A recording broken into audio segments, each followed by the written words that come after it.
Dear students, आज आप लोगों का फिजिक्स का एग्ज़ाम था। हम उम्मीद करते हैं कि आप लोगों का आज एग्ज़ाम अच्छा गया होगा और आप अपना अपना आंसर शीट जो है वो मिला लें। फिजिक्स का आंसर शीट आप लोगों के सामने है, इसको आप लोग मिलाते जाएं। ये करते करके इसको मिलाते जाइए। देखिए, एक फर्स्ट क्वेश्चन है, which of the following forces is not fundamental force in nature. निम्न में से कौन सा नेचर में फंडामेंटल फोर्स नहीं है? तो देखिए, ग्रेविटेशनल फोर्स फंडामेंटल फोर्स है, इलेक्ट्रोमैग्नेटिक फोर्स फंडामेंटल फोर्स है और स्ट्रॉन्ग न्यूक्लियर फोर्स भी फंडामेंटल फोर्स है। तो इसका ऑप्शन हो जाएगा फोर्थ नंबर। क्वेश्चन में पूछा है निम्न में से कौन सा फंडामेंटल फोर्स नहीं है, तो आंसर हो जाएगा टेंशन। इसका आंसर हो जाएगा टेंशन। नेक्स्ट इसके बाद question number 2, which of the following relation is correct. निम्न में से कौन सा रिलेशन करेक्ट है? तो दोस्तों, आप लोगों को मालूम है E बराबर mc² आइंस्टीन एनर्जी मास रिलेशन होता है। ये ऑप्शन हो जाएगा करेक्ट। नेक्स्ट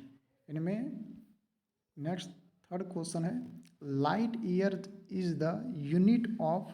लाइट ईयर किसका यूनिट होता है?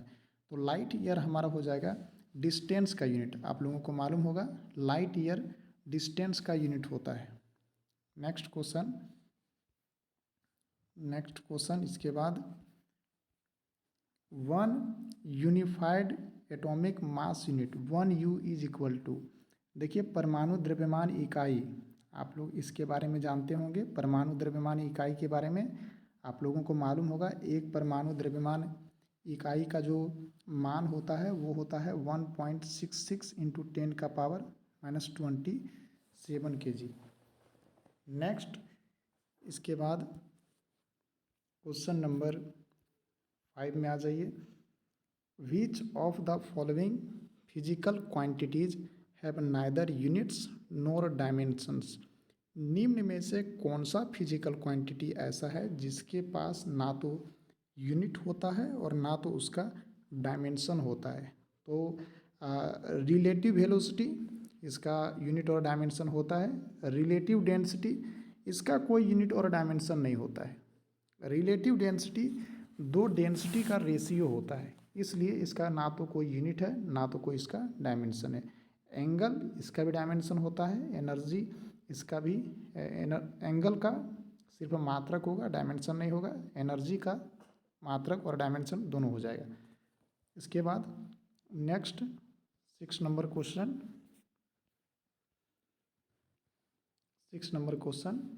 The area under velocity time graph for ये पार्टिकल इन ये given interval of time represents.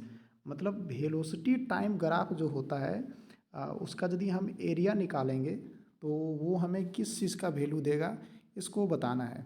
तो देखिए दोस्तों, आप लोगों को मालूम होगा कि वेलोसिटी टाइम ग्राफ का यदि आपको एरिया निकालना है तो एरिया निकालने के लिए सिंपल सा ट्रिक है, आप वेलोसिटी और टाइम दोनों प्लॉट को मल्टीप्लाई कर दीजिए।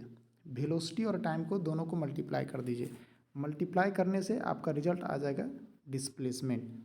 आपको मालूम होना चाहिए वेलोसिटी बराबर डिस्प्लेसमेंट बाय टाइम होता है। v बराबर होता है d/t, इसलिए d बराबर हो जाएगा vt, इसलिए d बराबर हो जाएगा vt।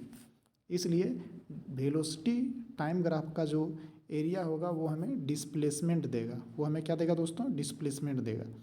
नेक्स्ट 7 नंबर क्वेश्चन देखिए, इस क्वेश्चन में कहा जा रहा है the motion of a particle is described by the equation x बराबर at plus bt², where a का वैल्यू दिया है, b का भी वैल्यू दिया है। आपको निकालना है इंस्टेंटेनियस वेलोसिटी, लेकिन कब? तो 8t बराबर 3 सेकेंड। t बराबर 3 सेकेंड पर आपको इंस्टेंटेनियस वेलोसिटी निकालना है। तो इंस्टेंटेनियस वेलोसिटी हम लोग निकालेंगे कैसे? सबसे पहले दोस्तों हम लोग x बराबर at प्लस bt² का डिफ्रेंशिएशन करेंगे। इसका डिफ्रेंशिएशन करने से हमें एक रिजल्ट मिलेगा। और रिजल्ट हमारा आ जाएगा v बराबर a प्लस 2bt। इसको सॉल्व करने से हमारा जो आंसर बनेगा वो इसका 1 नंबर हो जाएगा 33 सेंटीमीटर पर सेकेंड। ये हमारा आंसर हो जाएगा। नेक्स्ट दोस्तों, इसके बाद नेक्स्ट क्वेश्चन हम लोग का 8 नंबर क्वेश्चन। इसमें कहा जा रहा है ये बॉडी इनिशियली एट रेस्ट, एक बॉडी शुरुआत में रेस्ट में रहता है, is moving with uniform acceleration, ये जो यूनिफॉर्म एक्सीलरेशन ए से मूव करता है। Its velocity after n second is v, इसका जो वेलोसिटी है वो n सेकेंड के बाद v हो जाता है। तो बताइए the velocity of the body in last 2 second, body का वेलोसिटी बताइए कि लास्ट 2 सेकेंड में उसका वेलोसिटी कितना होगा। तो इसको सॉल्व करने से दोस्तों ये हमारा आंसर नंबर 1 आ जाएगा, 2v(n-1) डिवाइडेड बाय n, ये हमारा आंसर हो जाएगा। नेक्स्ट क्वेश्चन दोस्तों हम लोग का क्वेश्चन नंबर 9 देखिए। क्वेश्चन नंबर 9 में कहा जा रहा है ये football is kicked into the air, एक फुटबॉल को हवा में किक कर दिया जाता है, हवा में उछाल दिया जाता है, फेंक दिया जाता है वर्टिकली अपवर्ड, सीधा ऊपर की तरफ, विथ वेलोसिटी u वेलोसिटी से, the velocity of the ball at the highest point. तो बताइए उस फुटबॉल का जो वेलोसिटी होगा वो उच्चतम बिंदु पर कितना होगा। तो दोस्तों कोई भी पार्टिकल जब वर्टिकली अपवर्ड फेंका जाता है तो अधिकतम ऊंचाई वाले बिंदु पर जाने पर उस वस्तु का, उस पार्टिकल का जो वेलोसिटी है वो हमारा 0 हो जाता है, 0 हो जाता है। तो इसका आंसर नंबर 3 हो जाएगा। नेक्स्ट इसके बाद क्वेश्चन नंबर 10 देखिए। इस क्वेश्चन में कहा जा रहा है 10 नंबर में, if A vector and B vector या 2 वेक्टर्स, यदि ए और बी 2 वेक्टर्स हैं तो which of the following is not correct, तो निम्न में से कौन सा सही नहीं होगा ये पता करना है। तो देखिए a प्लस बी बराबर बी प्लस ये तो सही है, हम लोग इसको पढ़े हुए हैं। ये डॉट बी बराबर बी डॉट ये भी आपका सही हो जाएगा, क्योंकि आप लोगों को मालूम है scalar product dot product a dot B बराबर बी डॉट ये होता है। नेक्स्ट ऑप्शन देखिए तीसरा, a क्रॉस बी बराबर बी क्रॉस ये। दोस्तों ये ऑप्शन प्रश्न के अनुसार सही है, लेकिन हमारा ये जो रिजल्ट है ये गलत है। हमें पूछा जा रहा है कि निम्न में से कौन सा गलत है, तो गलत मेरा हो जाएगा तीसरा नंबर, a क्रॉस बी बराबर बी क्रॉस ये नहीं होता है, a क्रॉस बी बराबर माइनस बी क्रॉस ये होता है। ये हमारा इसका तो ऑप्शन नंबर 3 हो जाएगा। इसके बाद next question number 11, velocity vector and acceleration vector of a body in a uniform circular motion, किसी यूनिफॉर्म सर्कुलर मोशन में वेलोसिटी वेक्टर और एक्सीलरेशन वेक्टर जो होता है वो एक दूसरे से रिलेट होता है किस तरह से। तो इसमें जो है आपका ऑप्शन नंबर दोस्तों सेकंड सही हो जाएगा, perpendicular to each other.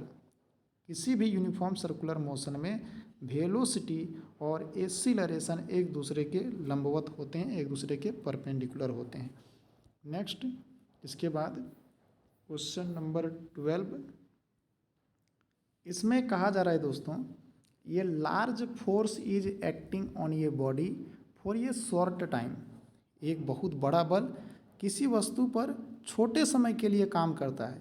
The impulse imparted is equal to the, तो बताइए उस बॉडी पर, उस वस्तु पर जो इम्पल्स अप्लाई होगा उसका मान कितना होगा। तो इम्पल्स मोमेंटम थ्योरी में कहा जाता है, थ्योरम में कहा जाता है कि change in momentum is equal to impulse, मतलब मोमेंटम में जो परिवर्तन होता है वो इम्पल्स के बराबर होता है, जो संवेग में जो परिवर्तन होगा वो आवेग के बराबर होगा। तो इसलिए हमारा जो ऑप्शन होगा वो ऑप्शन नंबर 2 ये सही हो जाएगा।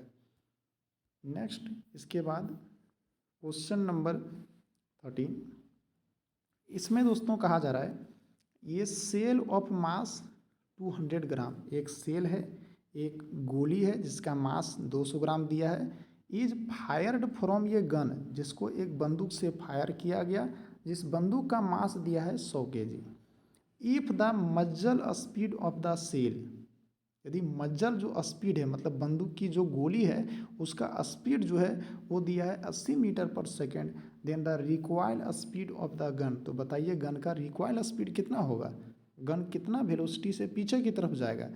तो इस प्रश्न को बनाते समय दोस्तों सबसे पहले आप इस सेल का जो मास दिया है वो हमारा ग्राम में दिया है, सेल का मास ग्राम में दिया है। तो हमारा आप देख सकते हैं सभी ऑप्शन हमारे जो है वो ग्राम सीजीएस मात्रक में है। तो सेल का मास ग्राम में रखना है, आपको गन के मास को ग्राम में बदल देना है। मज्जल का जो स्पीड है, गोली का जो स्पीड है वो मीटर पर सेकंड में दिया है, इसको सेंटीमीटर पर सेकंड में बदल देना है।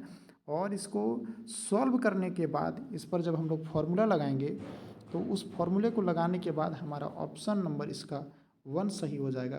13 का ऑप्शन नंबर हमारा 1 सही हो जाएगा। नेक्स्ट क्वेश्चन,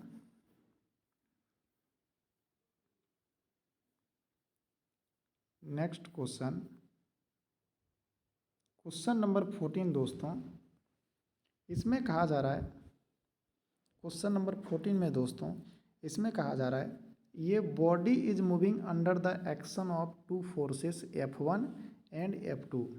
एक बॉडी दो दो फोर्सेस के अंडर में काम कर रहा है, एक बॉडी दो दो फोर्सेस के अंडर में काम कर रहा है। आप देख सकते हैं दोनों फोर्स का यहाँ पर वैल्यू दिया हुआ है। एक बॉडी दो दो फोर्स के अंडर में काम कर रहा है, एक फोर्स है F1 और दूसरा फोर्स है F2।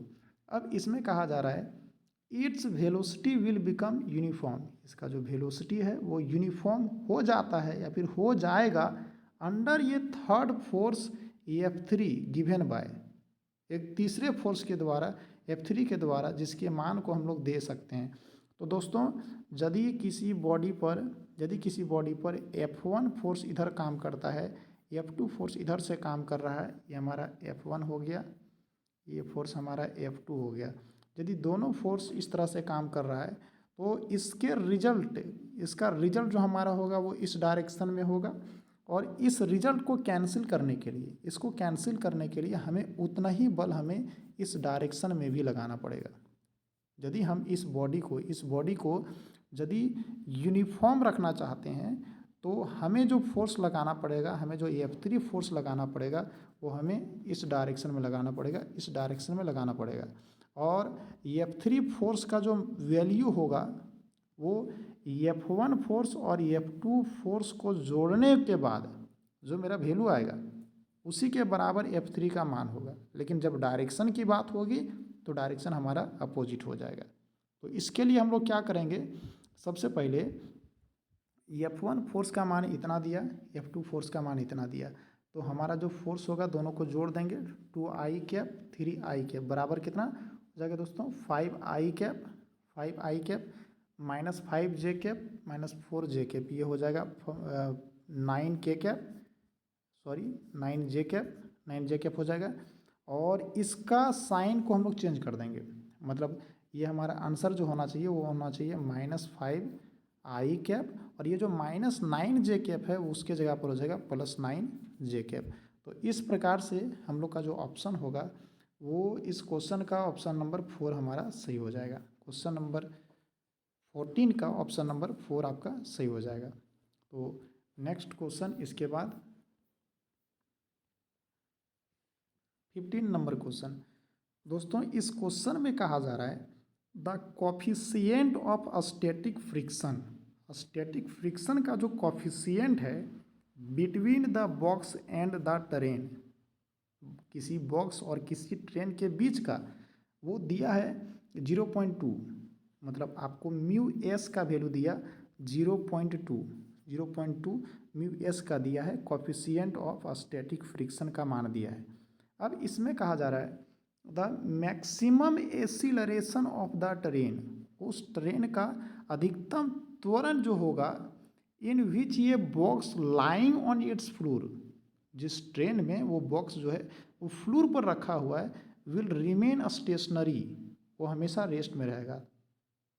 मतलब इस क्वेश्चन का मतलब ये हो जा रहा है कि एक ट्रेन का कोई फ्लोर है, इस पर कोई बॉक्स को रख दिया है, इस बॉक्स को रेस्ट में रखना है, इस बॉक्स को रेस्ट में रहने देना है। तो बताइए इस ट्रेन को अधिक से अधिक इसका जो एसिलरेशन होना चाहिए वो कितना होना चाहिए, मतलब ये ट्रेन अधिक से अधिक कितना एसिलरेशन से चले ताकि उस ट्रेन के भीतर रखा हुआ जो बॉक्स है वो रेस्ट कंडीशन में रहे, वो उस फ्लोर के कंपैरिजन में रेस्ट में रहे। तो इसके लिए दोस्तों हम लोग फार्मूला लगा देंगे, ए बराबर म्यू जी, और म्यू का वैल्यू हो जाएगा आपका 0.2, और जी का मान दोस्तों यहाँ पर 10 लेने के लिए बोला जा रहा है, तो 0.2 इंटू 10, ये आपका जो आंसर हो जाएगा वो 2 मीटर पर सेकेंड स्क्वायर हो जाएगा, 2 मीटर पर सेकेंड स्क्वायर हो जाएगा, ऑप्शन नंबर 1। नेक्स्ट क्वेश्चन, इसके बाद 16 number, the work done bye a body against friction always result in, देखिए किसी भी बॉडी पर यदि घर्षण बल काम करता है तो वो उस बॉडी को रोकने का प्रयास करता है, इसलिए यदि किसी बॉडी पर फ्रिक्शन फोर्स लगेगा तो उसके द्वारा जो वर्क डन होगा उसके कारण से मेरा काइनेटिक एनर्जी लॉस हो जाएगा, तो इसका ऑप्शन नंबर हो जाएगा 1, loss of kinetic energy. Next दोस्तों, क्वेश्चन नंबर 17, क्वेश्चन नंबर 17 में ये कहा जा रहा है, ये body constrained to move along y axis, एक बॉडी को जबरदस्ती मूव कराया जाता है वाई एक्सिस की तरफ, इज सब्जेक्टेड टू, ये कांस्टेंट फोर्स का वैल्यू दिया है, उस बॉडी को जबरदस्ती वाई एक्सिस की तरफ मूव करने के लिए एक बल उस पर अप्लाई किया जाता है जिसका वैल्यू दिया है।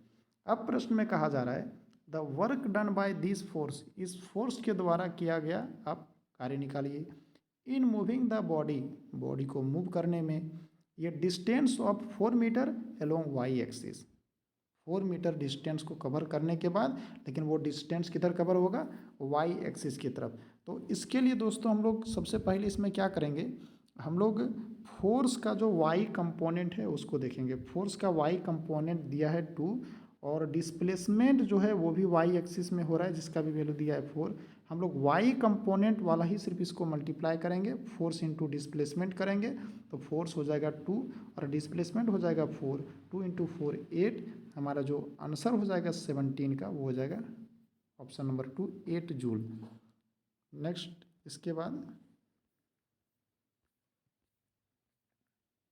18 नंबर, देखिए इस क्वेश्चन में कहा जा रहा है, ये रेन ड्रॉप ऑफ मास 1 ग्राम, एक बरसात की बूंद है जिसका मास 1 ग्राम है, फॉलिंग फ्रॉम ये हाइट ऑफ 1 मीटर, जो 1 किलोमीटर दिया है, एक रेन ड्रॉप है, एक बरसात की बूंद है जिसका मास 1 ग्राम दिया है और वो 1 किलोमीटर की ऊंचाई से गिर रही है और वो ज़मीन को हीट करती है, hits ground with a speed of 50 metre पर सेकेंड, 50 मीटर पर सेकेंड की स्पीड से ग्राउंड को हीट करती है। If the resistive force is proportional to the speed of the drop, यदि रेसिस्टिव फोर्स जो उस ड्रॉप पर काम करेगा वो स्पीड के प्रोपोर्शनल है, then the work done by the resistive force is, तो बताइए उस रेसिस्टिव फोर्स के द्वारा कितना वर्क डन होगा। तो उसके लिए दोस्तों हम लोग इसको सॉल्व करेंगे, वर्क एनर्जी थ्योरम का प्रयोग करेंगे, सॉल्व करने से जो हमारा वर्क डन का जो वैल्यू होगा वो -8.75 जूल आएगा, इसलिए ऑप्शन नंबर इसका 4 सही हो जाएगा। Next question 19 number, the power of ये वाटर पंप इज 2 किलोवाट, एक वाटर पंप है जिसका पावर दिया है 2 किलोवाट, जी का मान दिया है 10 मीटर पर second square, the amount of water, water का अमाउंट बताइए, it can rise in 1 minute, 1 minute में, ताकि वो उठ सकता है, ऊपर जा सकता है, कितना ऊंचाई तक, तो 10 मीटर की ऊंचाई तक। मतलब एक वाटर पंप के पावर का वैल्यू दिया है, उसकी जो शक्ति है वो दी हुई है 2 किलोवाट, और आप लोगों को निकालना है कि उस पंप के द्वारा जो हमारा वाटर रहेगा वो 10 मीटर तक ऊपर जाएगा, ठीक, तो 10 मीटर ऊपर जाने के लिए वाटर का अमाउंट कितना होगा, तो दोस्तों इसका ऑप्शन हो जाएगा 1200 लीटर, इसको सॉल्व करने से ये 1200 लीटर सही हो जाएगा, ऑप्शन नंबर 4 इसका सही हो जाएगा। नेक्स्ट क्वेश्चन 20 नंबर, इसमें कहा जा रहा है the direction of the angular velocity vector is along, देखिए कि अभी भी एंगुलर मोशन जब होता है तो एंगुलर वेलोसिटी और एंगुलर मोमेंटम, ये सभी क्वांटिटीज़ के जो डायरेक्शन होते हैं वो एक्सिस ऑफ रोटेशन की तरफ होते हैं। तो ऑप्शन नंबर इसका हो जाएगा 4, 20 का option number 4। Next question 21 number question देखिए, इसमें कहा जा रहा है व्हेन ये टॉर्क एक्टिंग अपॉन ये सिस्टम इज जीरो, यदि किसी सिस्टम पर जो टॉर्क काम कर रहा है उसका मान है zero, which of the following will be constant, निम्न में से कौन सा वैल्यू कांस्टेंट रहता है। तो यदि टॉर्क का मान दोस्तों जीरो हो जाएगा तो हमारा जो एंगुलर मोमेंटम हो जाएगा वो कांस्टेंट हो जाएगा, एंगुलर मोमेंटम हमारा कांस्टेंट हो जाएगा। ऑप्शन नंबर इसका 4 सही होगा। Next question 22 number, analogue of mass in rotational motion, rotational motion में मास के जैसा कौन होता है। तो रोटेशनल मोशन में मास के जैसा मोमेंट ऑफ इनर्शिया होता है। मास का जो काम है वो रोटेशनल मोशन में मोमेंट ऑफ इनर्शिया करता है, इसलिए ऑप्शन नंबर इसका फर्स्ट सही हो जाएगा। नेक्स्ट क्वेश्चन, इस क्वेश्चन में कहा जा रहा है दोस्तों the period of moons rotation around the earth is nearly 29 days. किसी जो हमारा मून है वो पृथ्वी के चारों ओर जब रोटेट करता है तो उसका जो टाइम पीरियड है वो 29 दिन का है, 29 दिन का है। If moon's mass were two fold its present value, यदि मून का जो मास है वो 2 फोल्ड कर देंगे, उसको हम लोग प्रजेंट वैल्यू जो भी हमारा मून का मास है उसको डबल कर देंगे, and all other things remains unchanged, और बाकी सभी चीज़ों को नहीं बदले रहेंगे, उसका मान को सीमित रखेंगे, सेम रखेंगे, तो बताइए the period of moons rotation would be nearly. तो बताइए जो मून का रोटेशन होगा उसका पीरियड कितना होगा, उसका टाइम पीरियड कितना होगा। तो दोस्तों यदि हम लोग मून के मास को सिर्फ जो है प्रेजेंट वैल्यू से 2 फोल्ड कर देंगे और बाकी सभी वैल्यूज़ को कांस्टेंट रखेंगे, सेम रखेंगे, तो हमारा जो मून का रोटेशन होगा उसके टाइम पीरियड में कोई चेंजिंग नहीं होगा। तो हमारा जो टाइम पीरियड होगा मून रोटेशन का वो अभी भी 29 डेज होगा, इसलिए को ऑप्शन नंबर आपका 4 सही हो जाएगा। Next question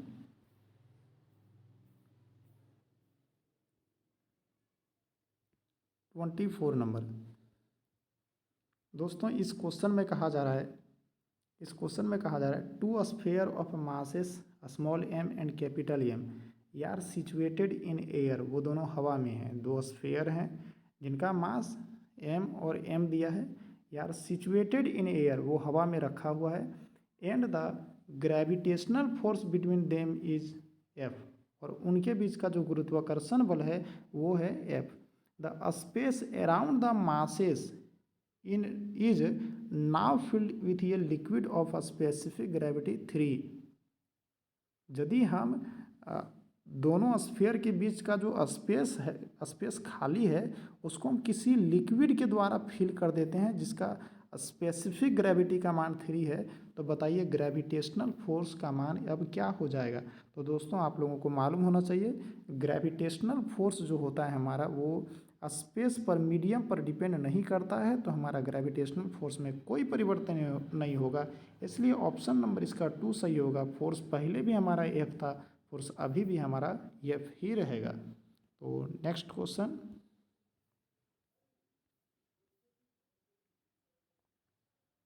25 number, if M E is the mass of earth, यदि एम ई सिंबल जो है वो अर्थ के मास को डिनोट करता है, and R E its radius, और आर ई जो है अर्थ के रेडियस को डिनोट करता है, the ratio of the acceleration due to gravity and the gravitational constant is.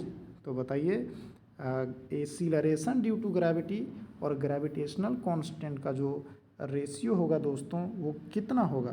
तो दोस्तों इसका ये जो हमारे प्रश्न है इसको जब हम सॉल्व करेंगे तो सॉल्व करने से इसका वैल्यू आ जाएगा ME/R का स्क्वायर, RE का स्क्वायर, तो इसलिए 25 का ऑप्शन नंबर दूसरा सही हो जाएगा।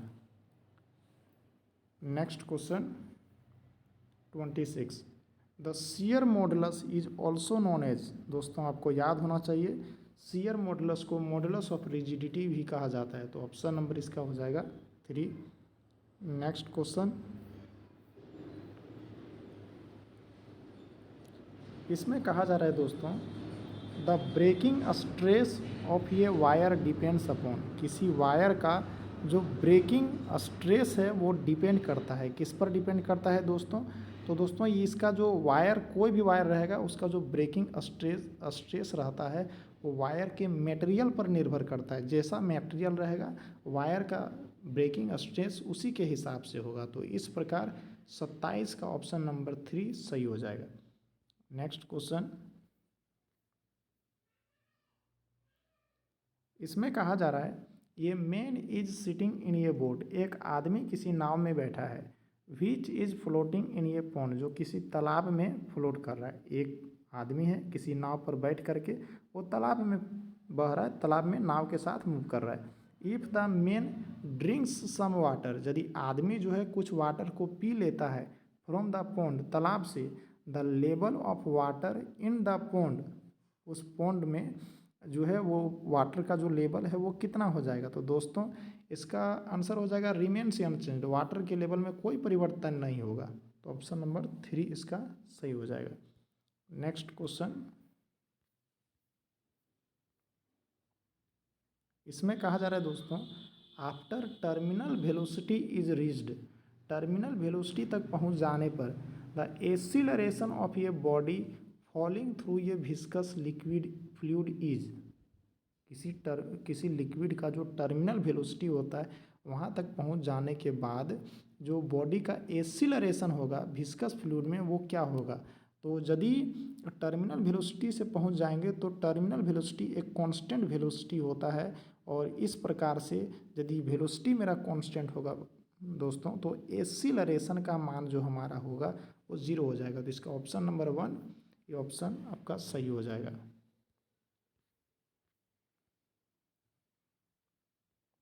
नेक्स्ट क्वेश्चन दोस्तों 30 नंबर क्वेश्चन में कहा जा रहा है the rate of loss of heat minus D theta by D T of the body is directly proportional to the temperature difference delta T T2 minus T1 of the body and surroundings. This statement is, ये statement जो है वो किन्होंने कहा है? ये कहना है इस क्वेश्चन का, तो इसका हो जाएगा न्यूटन्स लॉ ऑफ कूलिंग। यह statement Newton's law of cooling के द्वारा कहा गया है। तो ऑप्शन नंबर इसका दूसरा सही हो जाएगा। Next question, Wien's displacement law expresses the relation between, Wien's का जो डिस्प्लेसमेंट का जो नियम है वो किस रिलेशन को एक्सप्रेस करता है दोस्तों?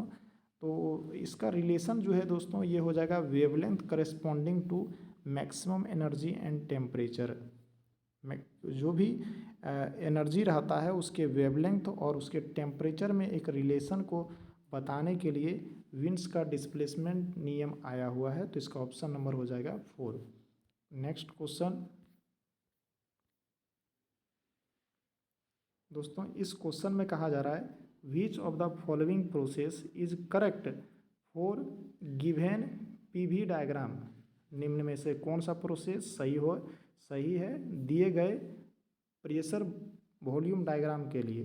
तो देखिए दोस्तों यहाँ पर आप देख सकते हैं ये जो प्लॉट है ये प्रेशर के मान को इंक्रीज को दिखाता है और इधर वॉल्यूम के इंक्रीजमेंट को दिखाता है। और आप देख सकते हैं प्रेशर का जो मान है वो आपका लेवल देखिए हमेशा इसका सेम है, प्रेशर का मान ना तो ऊपर जा रहा है ना तो प्रेशर का मान नीचे जा रहा है। इसका मतलब हुआ कि प्रेशर का मान यहाँ पर कांस्टेंट है, और प्रेशर का मान जो जब कांस्टेंट होता है तो वैसे प्रोसेस को दोस्तों हम लोग आइसोबैरिक प्रोसेस कहेंगे, वैसे प्रोसेस को दोस्तों हम लोग आइसोबैरिक प्रोसेस कहेंगे। तो ऑप्शन नंबर इसका तीसरा सही हो जाएगा। Next question, Mayer's formula for the relation between two principal specific heats Cp and Cv of a gas is given by, इसके लिए रिलेशन दोस्तों होता है Cp माइनस Cv बराबर R, इसलिए ऑप्शन नंबर 3 इसका सही हो जाएगा। Next question, Boyle's law is applicable for an, Boyle's law जो है वो एप्लीकेबल होता है, तो ये आइसोथर्मल प्रोसेस के लिए एप्लीकेबल होता है दोस्तों। इसका ऑप्शन नंबर 2 सही हो जाएगा। नेक्स्ट क्वेश्चन 35 दोस्तों, इसमें कहा जा रहा है the volume of a vessel A is twice the volume of another vessel B. एक वेसल है, एक बर्तन है जिसका वॉल्यूम दिया हुआ है। वॉल्यूम ये कहा जा रहा है कि वेसल ए का जो वॉल्यूम है वो वेसल बी के वॉल्यूम के डबल है। And both of them are filled with same gas, और दोनों बर्तन में एक ही गैस को भर दिया जाता है। If the gas in A is at twice the temperature and twice the pressure in comparison to the gas B. Gas B का जो टेम्परेचर और प्रेशर है उसके डबल जो है वो गैस ए का टेम्परेचर और प्रेशर है, तो आप बताइए the ratio of the gas molecules in A to that of B, कि गैस मॉलिक्यूल्स का जो ए और बी में होंगे उनके रेशियो को आप बताइए। तो दोस्तों इसके लिए हमारा ऑप्शन नंबर हो जाएगा 2। इसको हम लोग सॉल्व करेंगे एक्सप्रेशन से, तो इसका रेशियो आ जाएगा 2:1। Next question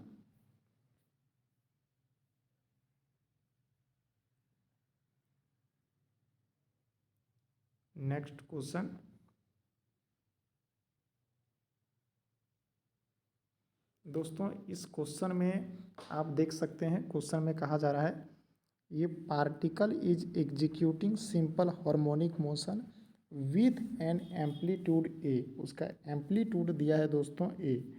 the distance travelled by the particle in one time period is, तो बताइए वन टाइम पीरियड में पार्टिकल के द्वारा डिस्टेंस कितना ट्रेवल होगा। तो दोस्तों इसका डिस्प्लेसमेंट जो है हमारा 4 ये हो जाएगा। इसको सॉल्व करने से यदि हम पेंडुलम की चर्चा करें तो इसका डिस्प्लेसमेंट ये, फिर नेक्स्ट ये, फिर ये और फिर ये, तो ये हमारा कुल 4 ये हो जाएगा। ऑप्शन नंबर इसका 4 सही हो जाएगा। Next question 37 number, the equation of motion of ये simple harmonic motion. Simple harmonic motion का जो समीकरण है वो क्या है। तो दोस्तों इसका ऑप्शन नंबर 1 सही होगा। d²x/dt² बराबर -ω²x। नेक्स्ट क्वेश्चन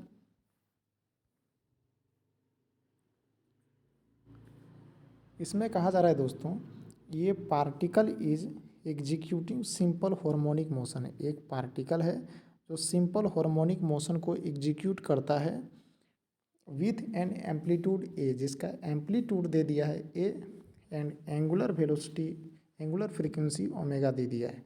तो इसमें कहा जा रहा है the ratio of maximum acceleration to the maximum velocity. Acceleration और मैक्सिमम वेलोसिटी का रेशियो निकालना है। तो दोस्तों इसको सॉल्व करने पर एक्सीलरेशन का फॉर्मूला होता है ω²a और मैक्सिमम वेलोसिटी का फॉर्मूला होता है v बराबर a ω। दोनों को डिवाइड करने से दोस्तों a से a कैंसिल, ओमेगा से ओमेगा कैंसिल, आपका रिजल्ट इसमें आ जाएगा ओमेगा। इसलिए ऑप्शन नंबर इसका दोस्तों तीसरा सही हो जाएगा ओमेगा। नेक्स्ट क्वेश्चन दोस्तों, इस क्वेश्चन में कहा जा रहा है व्हेन साउंड वेव, जब साउंड वेव जो है is refracted from air to water, जब साउंड वेव मेरा जो रहेगा वो हवा से वाटर में रिफ्रैक्ट कर जाएगा।